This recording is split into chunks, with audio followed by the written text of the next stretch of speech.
Check out this earphone. It's designed a bit differently than others. This could be great for those who like in-ear style earphones but don't want that rubber ear tip. They even come with this nice carrying pouch. I like that. Even many expensive IEMs don't have this. Oh, there we go. Unnecessary plastic pouches. You know how I feel about those. It just cheapens the experience. Anyway, let's tear them open. I see we do get ear hooks as well, which can cushion them around your ears. We'll try it. I'm not sure if we'll need this for this one. It's pretty lightweight. And well, as you can see, there it is. The cable's decent, but the earphone connectors and the casing itself is metal. It feels pretty nice. What's in this one? Oh, okay, replaceable connectors and some ear tips. And these are not your usual silicone ear tips. They are breathable foam. And obviously these extra plugs means that the ending can be removed. This carrying pouch is a mixed bag. It's like someone gave up halfway designing it. I mean, look at that net section. It's supposed to be large and robust enough to hold the accessories, but it's barely fitting them. Just why? Oh well, forget about it. And there you go, that's the removable end. We've seen that 4-pin connector quite a few times now. I'll use the 4.4mm version with this one, and we better install a foam cushion,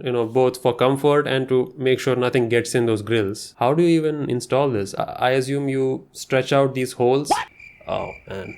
You know what? This is a great opportunity for a joke, but I'm not gonna say it. No. And there you go, I managed to install it, pretty straightforward. Let's also try and attach these ear hooks and see if they help. I suppose you just wrap it around the cables. You know what, this will be easier if we start from the tip. Hey yo! Oh, nope, I'm not gonna say it. I tried for a while, maybe I'm doing something wrong, it keeps slipping out. Nope.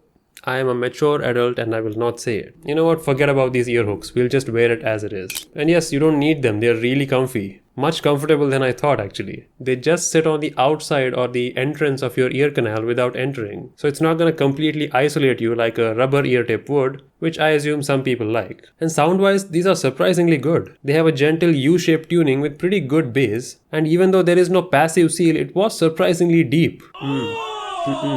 The upper mids are also really good, much better than I expected, and the treble is decently detailed. It's not the most detailed I've ever heard, but given the price, it's fine. It's a classic energetic sound that most people like, except there's nothing oversaturating here. It handles every track with a reasonable degree of clarity, which is great. And it does this while being super comfortable. So that's the key point here. This thing is not made to be like a typical IEM, it's made for those who absolutely dislike those rubber ear tips, but they still want something compact and capable of high-res music. Well, this is it. I wish the cable itself was detachable from the earphone casing, just like the connectors are. That way you could replace it if you wish.